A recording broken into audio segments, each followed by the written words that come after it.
Hi friends, साराज रेसिपीमध्ये स्वागत आहे। आज आपण बनवणार आहे बांगडा फिश। त्यासाठी मी अर्धा किलो बांगडा फिश घेऊन आले आहे। याला आपण मॅरिनेट करून घेऊयात मस्त असं। त्यासाठी 8 ते 10 हिरव्या मिरच्या घेतलेल्या आहे।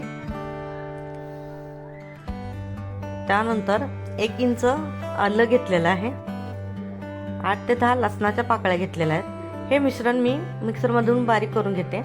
त्यानंतर मी फिशला लिंबू पिळून चोळून घेते। मस्त असं चोळून घेऊया।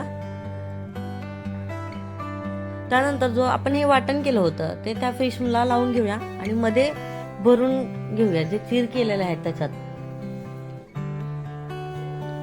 मस्त असं लावून घेऊया फिशला, दोन्ही साइडनी लावूया। तुम्ही बघू शकता। त्यानंतर मी इथे काटगरेचा फिश फ्राय मसाला घेतलेला आहे। आपल्याला ही फिश फ्राय करायची आहे। मी मसाला थोडाच वापरलेला आहे सुरुवातीला मॅरिनेशनसाठी।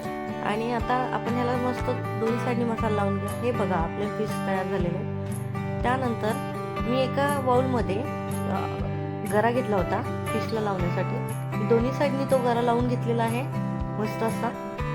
मी फिश फ्राय करताना फिशची मुंडकी तोडून टाकलेली आहे। तुम्ही बघू शकता। मी एका पॅन मध्ये फिश तेल टाकून फिश फ्राय करायला टाकले आहे। तसा दुसराही फिश आपण पॅन मध्ये टाकून घेऊया। दोन्ही साइडनी छान असा खरपूस भाजून घ्या। आपला तयार झालेला आहे फिश फ्राय मसाला।